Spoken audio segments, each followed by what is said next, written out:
अस्सलामु अलैकुम वरहमतुल्लाहि वबरकातुहू। थोड़े थोड़े आगे हो जाएं आप, थोड़े आगे निकल जाएं, आगे आगे हो जाएं माशाल्लाह। और ये कूलर बंद कर दें थोड़ी देर, कूलर बंद कर दें सब। और थोड़ा सा अगर आजू बाजू से भी सामने तशरीफ ले आए तो ज़्यादा। हाँ, थोड़ा थोड़ा आगे हो जाए माशाल्लाह। दरूद शरीफ पढ़ लें।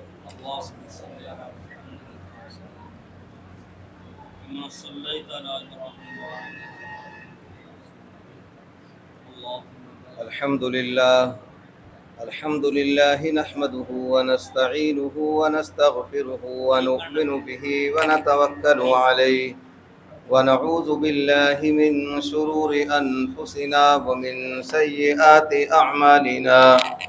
मन यहदिहिल्लाहु फला मुदिल्ल लहु व मन युद्लिलहु फला हादिय लहु व नशहदु अन ला इलाहा इल्लल्लाहु वहदहु ला शरीका लहु व नशहदु अन्न सय्यिदना व मौलाना मुहम्मदन अब्दुहु व रसूलुहु।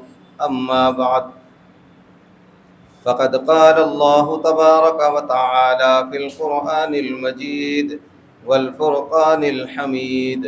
अऊज़ु बिल्लाहि मिनश शैतानिर रजीम। बिस्मिल्लाहिर रहमानिर रहीम। वला तहिनू वला तहज़नू व अंतुमुल अअलौना इन कुंतुम मुमिनीन। सदक़ल्लाहुल अज़ीम। फ़क़द क़ाल अन्नबिय्यु सल्लल्लाहु अलैहि वसल्लम अल मुस्लिमु मन सलिमल मुस्लिमूना मिन लिसानिही व यदिही औ कमा क़ाल अलैहि अस्सलातु वस्सलाम। काबिल क़द्र उलमाए किराम, अइम्माए मसाजिद और जमियत उलमा हिंद के खुद्दाम, कारकुनान और ज़िला लुधियाना के गयूर मुसलमानों और इस मदरसे के अज़ीज़ तलबा, माशाअल्लाह ज़ोहर के बाद से ही आप हज़रात बच्चों की ज़बानी और नाज़िमे जलसा के ज़बानी और हमारे बहुत सारे अकाबिरीन की ज़बानी बहुत सारी काम की बातें, अहम बातें आ चुकी। अल्लाह ताला हम सब को अमल की तौफ़ीक़ अता फ़रमाए। मुझे आप हज़रात के दरमियान आकर के बड़ी खुशी और मसरत हो रही है कि माशाअल्लाह आप हज़रात का जोश, जज्बा और जमीयत के तई आपकी मोहब्बत देख करके दिल बेइंतहा खुश है। हालांकि हम सुबह 3 बजे उठे और 3 बजे से लेकर अब तक कोई आराम भी नहीं हुआ, लेकिन अल्हम्दुलिल्लाह हम आपको देख करके, आपके जज्बात को देख करके और इस इदारे को देख करके, कारी गयूर साहब और उनके रुफ़क़ा की खिदमात को देख करके हम अपनी थकान भी भूल गए। दूसरी बात कि मैं एक अदना तालिब इल्म हूँ, आपका छोटा भाई हूँ। आप हज़रात ने मिलकर के मेरे सर पे जो ये सदारत की ज़िम्मेदारी डाली है, अल्लाह ताला मेरे अंदर ऐसी काबिलियत और सलाहियत पैदा फ़रमाए जो इस ज़िम्मेदारी को मैं निभा सकूँ और आप पे कुछ काम आ सकूँ। मेरे भाइयों, जमइयत उलमाए हिंद मुसलमानों की एक मजहबी जमात है। इसका सियासत से कोई लेना देना नहीं है। जमइयत उलमा हिंद ना तो लोकसभा के इलेक्शन लड़ाती है और ना ही विधानसभा के, न टिकट देती है न टिकट दिलवाती है। खालिस एक मजहबी जमात है जो इंसानियत की बुनियाद पर काम करती है। जमियत उलमा हिंद का क़ियाम आपके ही पंजाब के अंदर अमृतसर में 1919 में हुआ, जिसको आज तकरीबन 105 साल होने जा रहे हैं। 105 साला पुरानी जमात है, पुरानी तंजीम है, 100 साल पर मुहीत जमीयत उलमा हिंद की खिदमात हैं। 100 साला खिदमात को थोड़े से वक्त में, मिनटों में, घंटों में किसी भी हाल में बयान नहीं किया जा सकता। बड़ी लंबी एक तारीख और एक दास्तान है। जमीयत उलमा का एक दस्तूर है, एक निज़ाम है, एक कॉन्स्टिट्यूशन है जो हमारे बुजुर्गों ने बनाया है। उस दस्तूर की रोशनी में जमीयत उलमा हिंद काम करती है। बहुत सारी इस्लाही बातें आपके सामने आ चुकी। मैं कुछ तरबियती बातें करने की सोच रहा हूँ। कुछ तरबियती बातें, जमीयत उलमा हिंद का मुख्तसर सा खाका और इसका निज़ाम कार हमारे सामने आ जाए। तो जमीयत उलमा हिंद का एक दस्तूर है जो छपा हुआ है, कानून है। उस दस्तूर और कानून की रोशनी में जमीयत उलमा हिंद काम करती है। इसका 2-2.5 साला टर्म होता है। 2-2.5 साल के बाद जमीयत उलमा हिंद की नई मिंबर साजी होती है और मिंबर साजी के ऐलान से पहले जमीयत उलमा हिंद की वर्किंग कमेटी का इजलास होता है, जिसमें वो मिंबर साजी की तारीख और मियाद तय करते हैं। फिर उसके बाद जमीयत उलमा हिंद का जनरल सेक्रेटरी वो एक सूबाई सुदूर और नुज़ामा के नाम एक सर्कुलर जारी करता है। उस सर्कुलर में यह होता है कि मौजूदा टर्म पूरा हो चुका और अगले टर्म के लिए आप अपने सूबों से, अपनी रियासतों से अगले सदर के नाम की सिफारिश भेजें। ये ख़त सुदूर और नुज़ामा के पास आता है। फिर हर रियासत के सुदूर और नुज़ामा अपनी रियासत और अपने सूबे की वर्किंग कमेटी का इजलास बुलाते हैं, वो सर्कुलर पेश करते हैं और फिर वर्किंग कमेटी किसी एक या एक से ज़्यादा नाम की सिफारिश पेश करती है। जब तमाम सूबों से ये सिफारिशात आ जाती हैं तो फिर जमीयत उलमा हिंद का जनरल सेक्रेटरी तमाम रियासतों की सिफारिशात को देख करके अगले टर्म के लिए सदर का ऐलान करता है, जो हमारे हज़रत मौलाना सैयद अरशद मदनी दामत बरकातुहुल आलिया हैं, उनके नाम का ऐलान करता है। फिर जदीद मिंबर साजी, यानी टर्म पूरा हो चुका, अब नया टर्म, तो उसके लिए जदीद मिंबर साजी का सिलसिला शुरू होता है। जमीयत उलमा के खुद्दाम, ज़िम्मेदारान, ओहदेदारान जमीयत उलमा हिंद के दफ्तर दिल्ली से मिंबर साजी के फार्म हासिल करते हैं और फिर वो हर हल्के में, हर ज़िले में, जगह जगह वो फार्म मिंबर साजी के पहुँचाए जाते हैं। इस तरह जमीयत उलमा हिंद की मिंबर साजी होती है। ये जो मौजूदा टर्म है, इसमें तकरीबन पूरे मुल्क से हमारी जमीयत उलमा हिंद की मिंबर साजी तकरीबन 1.5 करोड़ थी। कितनी भाई? 1.5 करोड़ की मिंबर साजी थी। हमारे हजरत सदर मोहतरम जमीयत उलमा हिंद जब हुकूमत के सामने और सरकारी हुकाम के सामने कोई बात पेश करते हैं तो वो अकेले हजरत मौलाना सैयद अरशद मदनी की बात नहीं होती, बल्कि वो 1.5 करोड़ मुसलमानों की आवाज़ होती है। आप सिर्फ उसके नुमाइंदे हैं। आपके पीछे 1.5 करोड़ मुसलमान खड़े हुए हैं।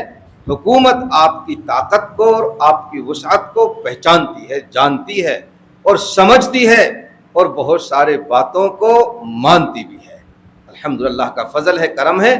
इस तरह हमारे हजरत पूरे हिंदुस्तान भर में जमीयत उलमा हिंद की बड़ी खिदमात अंजाम दे रहे हैं। अल्लाह ताला उनका साया हमारे सरों पर तादिर कायम दायम फरमाए। मैं मानता हूँ, समझता हूँ, मुझे यकीन है, एतराफ़ है कि हम जमीयत का कोई काम नहीं करते। हम नहीं करते कोई काम। हमसे कोई काम नहीं होता, लेकिन हमें यकीन है इस बात का कि जो हमारी 1.5 करोड़ की मिंबर साजी है और हमारे हजरत के हाथ मजबूत होते हैं, जो काम हजरत मौलाना सैयद अरशद मदनी साहब दामत बरकातुहुल आलिया कर रहे हैं, उस काम में यकीनी तौर पर हमारा भी हिस्सा शामिल है। इस तरह हम सब मिल करके जमीयत उलमा की खिदमात अंजाम देते हैं। जदीद मिंबर साजी, अभी 1 साल पहले मिंबर साजी हुई और एक मिंबर की फीस इस महंगाई के जमाने में भी सिर्फ 2 रुपया। कितने भाई बोलो? 2 रुपया। आज एक छोटा सा बच्चा भी 5 रुपए लेने को तैयार नहीं, 10 रुपए लेने को तैयार नहीं। लेकिन इस महंगाई के जमाने में भी जमईयत उलमा हिंद की मिंबर की फीस कितने बोलो भाई? 2 रुपया। क्या मतलब? मतलब यह है कि पैसा इकट्ठा करना मकसद नहीं है। अगर पैसा इकट्ठा करना मकसद होता, किसी से 1000 लिए जाते, किसी से 2000, किसी से 5000 और किसी से 100 रुपए 50 रुपए कम से कम लिए जाते तो एक बहुत बड़ी रकम इकट्ठा हो जाती। लेकिन मेरे बुजुर्गों, मेरे दोस्तों, मेरे साथियों, मकसद पैसा इकट्ठा करना बोलो भाई नहीं। मकसद क्या है कि जमीयत उलमाए हिंद से ज्यादा मुसलमान जुड़ने वाले बन जाएं और करोड़ों की तादाद में जमीयत उलमा की मेंबरशिप हासिल करें, ताकि हमारे सदर मोहतरम की बात में, आवाज में ताकत और जान पैदा हो जाए। जब मिंबर साजी हो जाती है, उसकी मियाद मुकर्रर होती है, उसके बाद में फिर हल्कों के इंतखाब होते हैं, इलेक्शन होते हैं, चुनाव होते हैं, हल्कों के होते हैं पहले। जब हल्कों के इंतखाबात पूरे हो जाते हैं, फिर ज़िलों के इंतखाब होते हैं।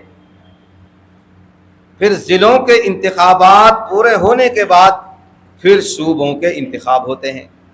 अल्लाह के फजल व करम से 1947 से लेके आज तक हरियाणा, पंजाब, हिमाचल प्रदेश और चंडीगढ़ की एक ही जमईयत चली आ रही है।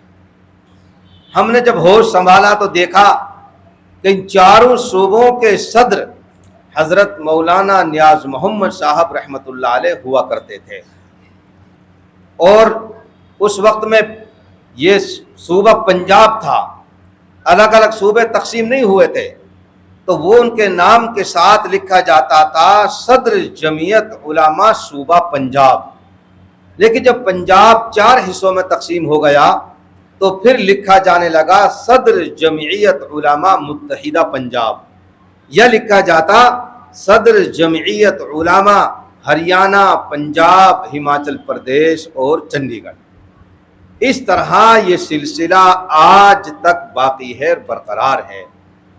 लेकिन हमारे कुछ अकाबिर, हमारे कुछ जमईयती अहबाब, उनकी बेचारों की ये ख्वाहिश जाहिर हुई गुज़िश्ता टर्म से ही कि ना चारों सूबों को अलहदा कर दिया जाए। हरियाणा अलग, पंजाब अलग, हिमाचल अलग, चंडीगढ़ अलग।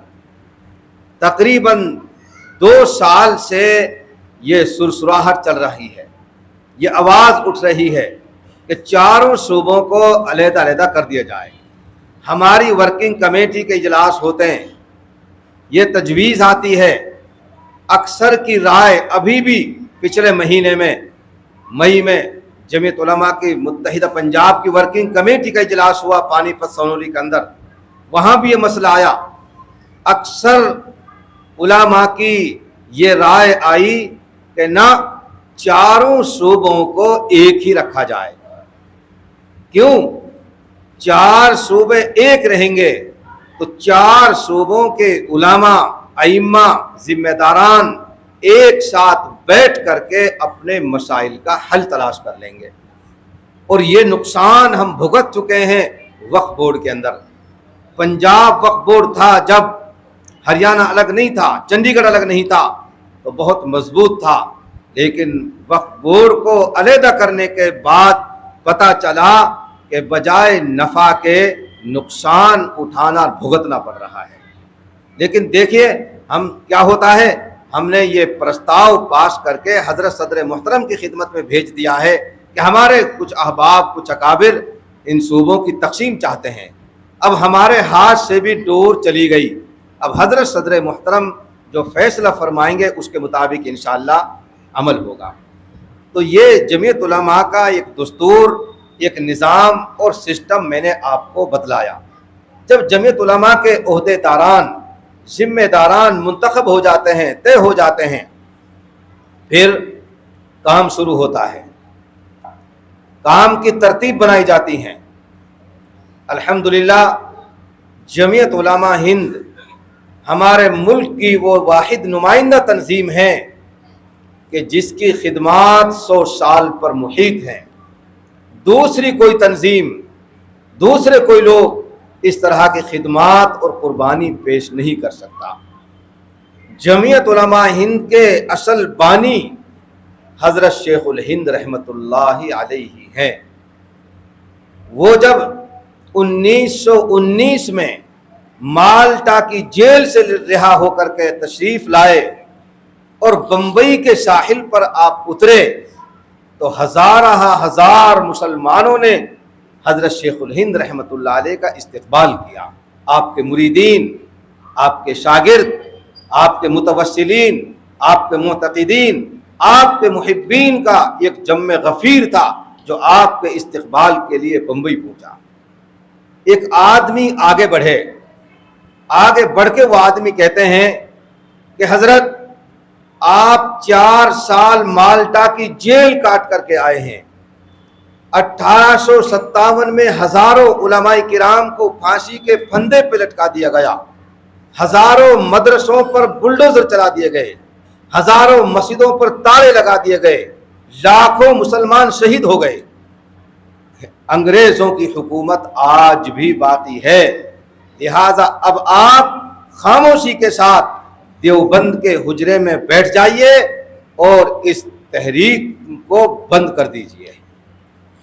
हजरत शेखुल हिंद रहमतुल्लाह अलैह ने फरमाया कि भाई मैं जानता हूं, समझता हूं कि मैं कमजोर हो गया, मेरा उठना बैठना बस का नहीं रहा, मैं कुछ नहीं कर सकता, लेकिन याद रखो मैं अपने शागिर्दों से कहूंगा, चारपाई पे लेट जाऊंगा और ये कहूंगा कि मेरी चारपाई उठाओ और हिंदुस्तान के जिस कोने में मेरी चारपाई ले जा सकते हो ले जाओ, लेकिन हम इस तहरीक से अपने मुल्क की आज़ादी से दस्तबरदार नहीं हो सकते।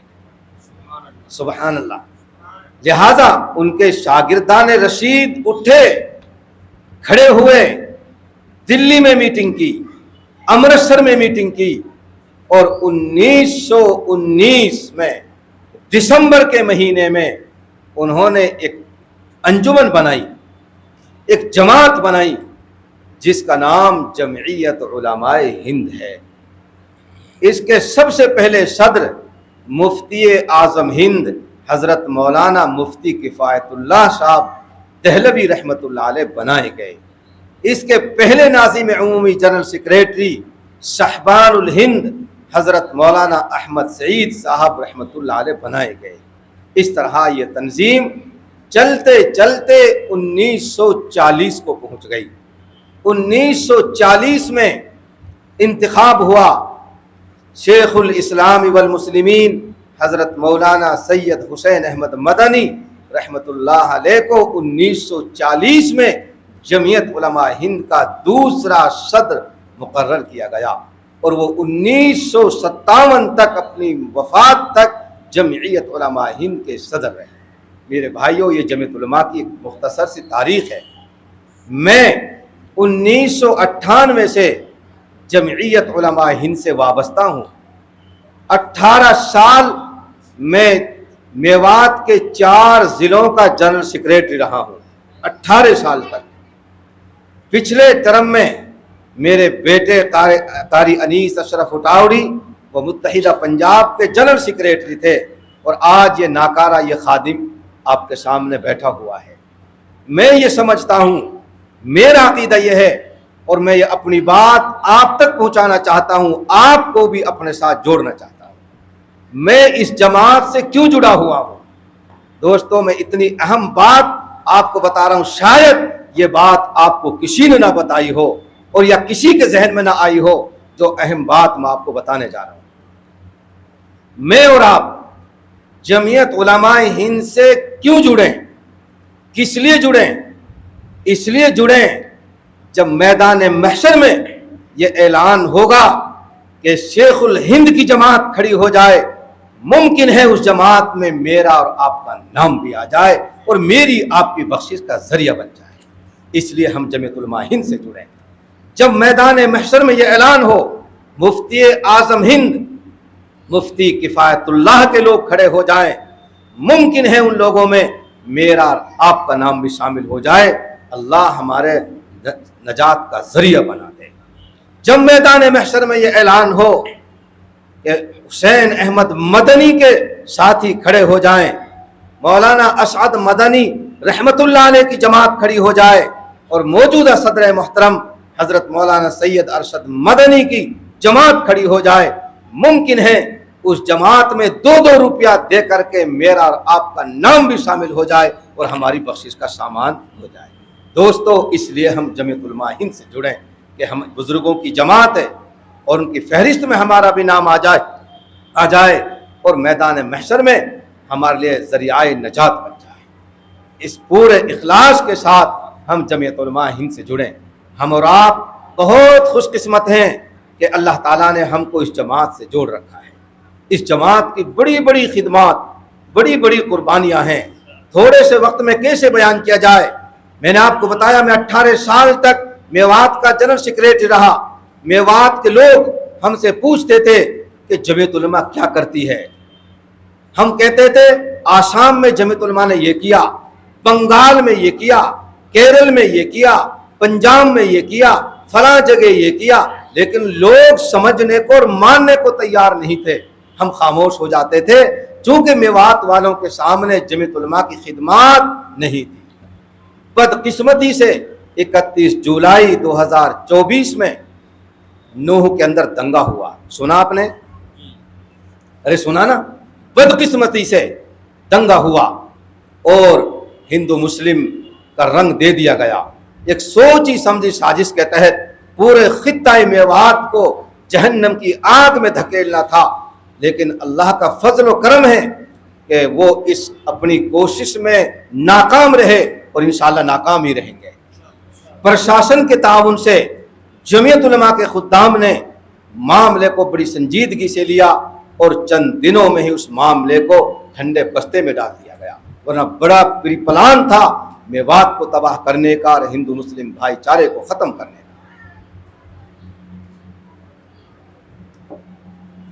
जब मेवात में दंगा हुआ, आप यकीन जाने, और जब मैं बोल रहा हूं ये बोल छुप नहीं सकते, ये बोल हवा की तरह उड़ते हैं।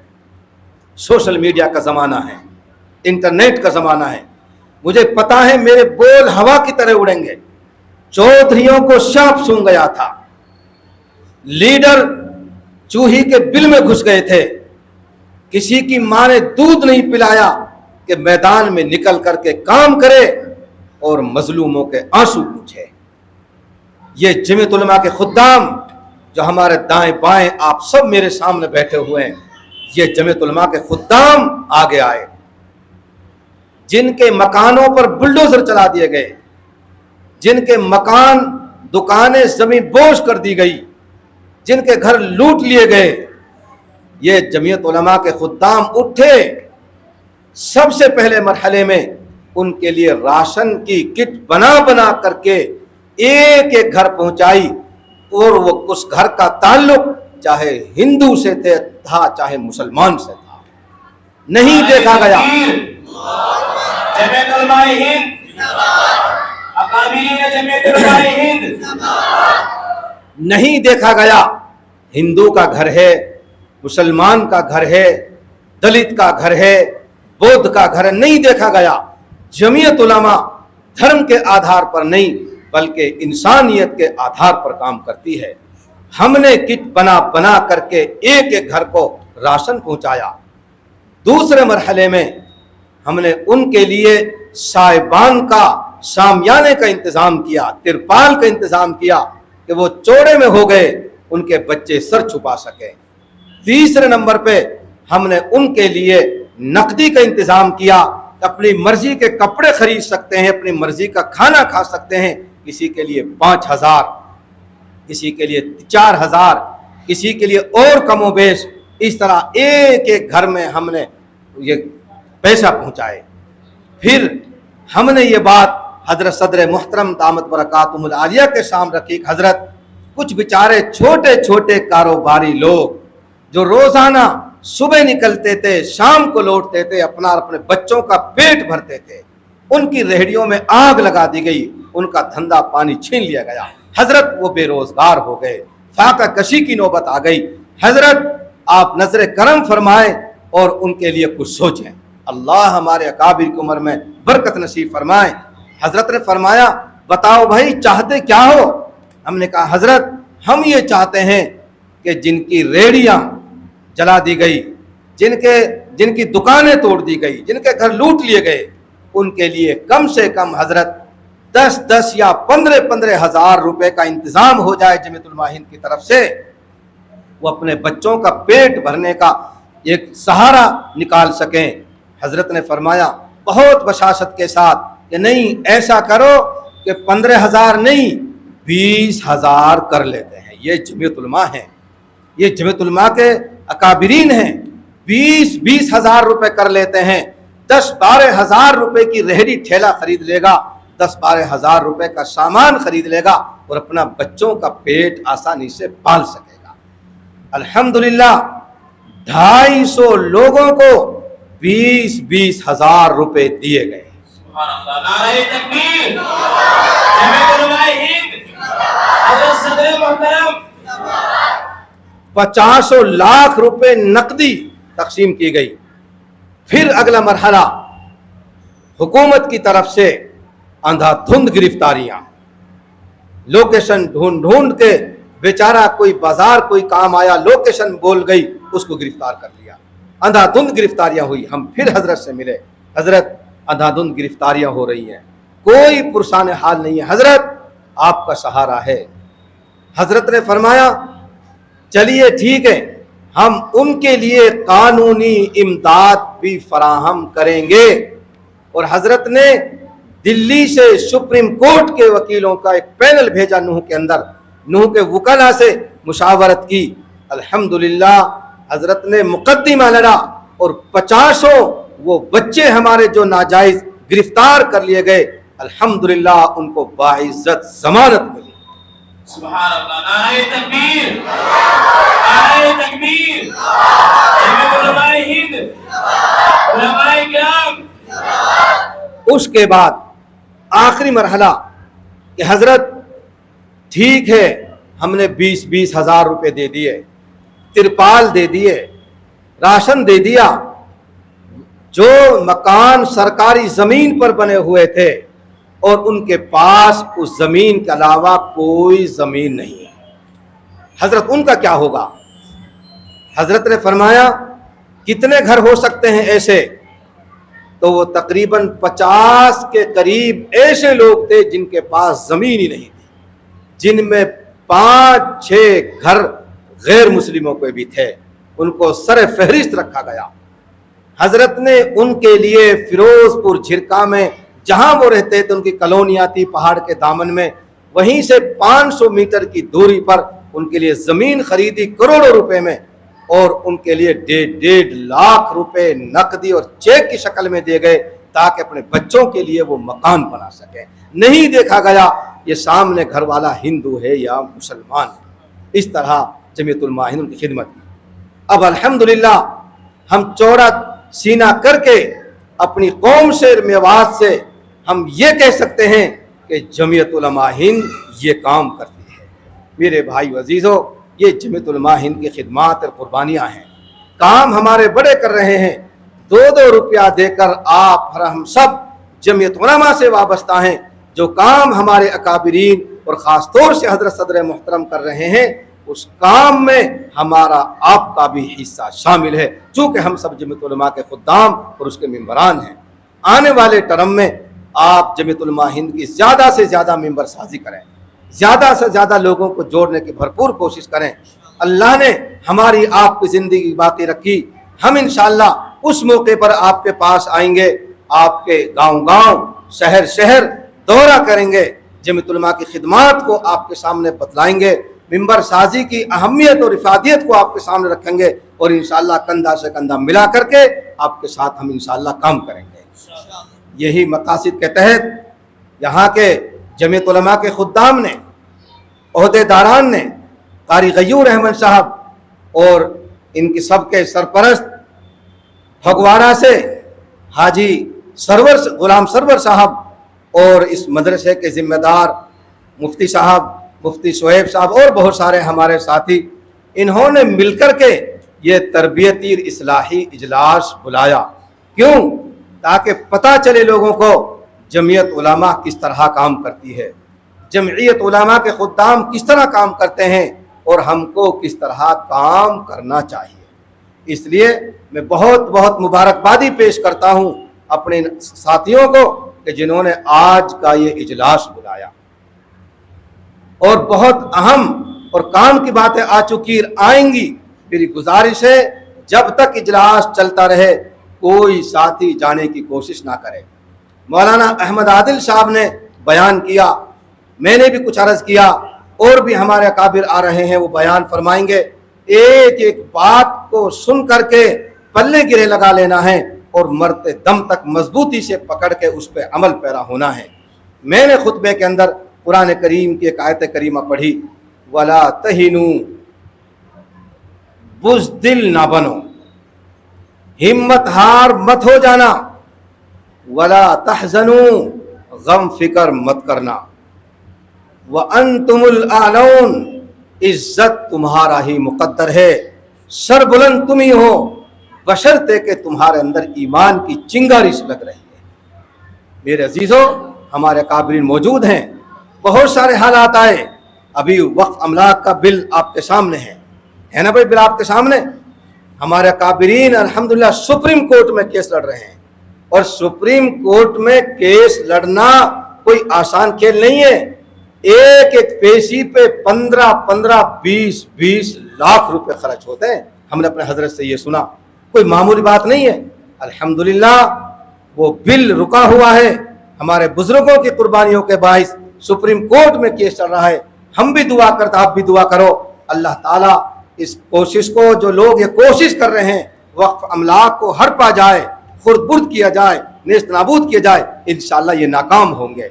ये इनकी हार होगी, इंशाअल्लाह जमीयत उलमा की हमारी जीत होगी इंशाअल्लाह। और मैंने एक हदीस भी पढ़ी, अल्लाह के नबी अलैहिस्सलातु वस्सलाम फरमाते हैं, अल मुस्लिमु मन सलिमल मुस्लिमूना मिन लिसानिही व यदी, औ कमा क़ाल अलैहिस्सलातु वस्सलाम। अल्लाह के नबी अलैहिस्सलातु वस्सलाम मुसलमान की पहचान बताते हैं। मुसलमान की पहचान 4 मीटर का कुर्ता नहीं है। मुसलमान की पहचान माथे पे सजदों के निशान नहीं है। मुसलमान की पहचान 2 बालिश की दाढ़ी नहीं है। मुसलमान की पहचान लोटार सोटा नहीं है। अल्लाह के नबी अलैहिस्सलातु वस्सलाम फरमाते हैं, मुसलमान की 2 पहचान। अल्लाह मुझे आप सबको मुसलमान बना दे। इस हदीस के अंदर 2 पहचान। पहली पहचान, मुसलमान वो है कि उसकी जबान से किसी को तकलीफ ना पहुंचे। आज मेरे दोस्तों, हम ये अहद करेंगे इस तरबियती और इस्लाही इजलास में, हमारी जबान से किसी इंसान को तकलीफ ना पहुंचे। हम बिल्कुल नरम लहजा इख्तियार करेंगे, हमारी जबान से किसी को तकलीफ ना पहुंचे। अहद करते हैं भाई इंशाअल्लाह तकलीफ नहीं पहुंचाएंगे, इंशाअल्लाह तकलीफ नहीं पहुंचाएंगे। दूसरी पहचान, मुसलमान वो है कि जिसके हाथ से किसी को तकलीफ ना पहुंचे। क्या मतलब? इस हाथ से किसी पर जुल्म ना करे, किसी को भेजा तमाचा ना मारे, तप्पड़ ना मारे, किसी को पकड़ के ना खींचे। तो अल्लाह के नबी अलैहिस्सलातु वस्सलाम ने इस हदीस के अंदर 2 निशानी बतलाई। मुसलमान वो है कि जिसकी जबान से और जिसके हाथ से किसी को तकलीफ ना पहुंचे। आज मैं आप हजरात से ये गुजारिश करने आया हूँ कि आप हजरात आज के इस तरबियती इस्लाही इजलास से ये तय करके जाएंगे कि इंशाअल्लाह आज के बाद हमारी जुबान से और हमारे हाथ से किसी को तकलीफ नहीं पहुंचेगी। हदीस पाक के अंदर अल्लाह के नबी अलैहिस्सलाम फरमाते हैं, बनी इसराइल में खातून थी, एक औरत थी, फाहिशा बदकार औरत थी, नाचने गाने वाली थी। वो सड़क के किनारे जा रही थी तो देखा सड़क के किनारे अल्लाह की एक बदतरीन मखलूक कुत्ता प्यास की वजह से मरने के करीब है। उस औरत को तरस आया, रहम आया, उसने अपना दोपट्टा लिया, उसकी रस्सी बनाई, पांव से जूता निकाला, उसका डोल बनाया और कुएं के अंदर से पानी खींच करके कुत्ते के मुंह में डाला, कुत्ते की जान बचाई। मुहम्मदुर रसूलुल्लाह सल्लल्लाहु अलैहि वसल्लम फरमाते हैं, ये फाहिशा बदकारा औरत ये कुत्ते की जान बचाने की वजह से जन्नत में चली गई। मेरे भाइयों, यह है खिदमत खल्क, यह है जमीयत उलमा जो इंसानियत के खिदमत करती है। एक बहुत दीनदार अल्लाह वाली औरत, वो किसी रिश्तेदारी में चली गई, बिल्ली पाल रखी थी, बिल्ली के गले में रस्सी डालकर रिश्तेदारी में चली गई। 3 दिन बाद आई, बिल्ली भूखी प्यासी मर गई। रस्सी खोल कर जाती, बिल्ली चूहा पकड़ लेती, आटा खा लेती, पानी पी लेती, अपनी जान बचा लेती। 3 दिन में बिल्ली भूखी प्यासी मर गई। रसूलुल्लाह सल्लल्लाहु अलैहि वसल्लम फरमाते हैं, ये अल्लाह वाली, ये हजरत जन, एक अल्लाह की मखलूक बिल्ली को भूखा प्यासा मारने की वजह से जहन्नम में चली गई। मेरे भाइयों, हम ऐसा रवैया इख्तियार करें कि हमारे हाथ से, हमारी जुबान से किसी को तकलीफ ना पहुंचे। हर मुमकिन हम ये कोशिश करें अल्लाह की मखलूक के साथ हम अच्छा सलूक करेंगे, इंसानों के साथ अच्छा सलूक करेंगे, चाहे जाए कि वो इंसान हिंदू हो, सिख हो, ईसाई हो। हम धर्म के आधार पर नहीं, हम इंसानियत के आधार पर अपने भाइयों की, अल्लाह के मखलूक की खिदमत करेंगे। अल्लाह ताला मुझे आप सबको कहने सुनने से ज़्यादा अमल की तौफीक अता फरमाए। फिर आखिर में मैं आप सब लोगों को बहुत बहुत मुबारकबादी पेश करता हूँ कि आप लोगों ने ये इजलास मुनक़िद किया और हमको और आपको आमने सामने बैठने का मौका फराहम किया। अल्लाह ताला आप सबको जज़ाए खैर नसीब फरमाए। व आखिरु दावाना अनिल हम्दुलिल्लाहि रब्बिल आलमीन। अस्सलामु अलैकुम व रहमतुल्लाहि व बरकातुहू।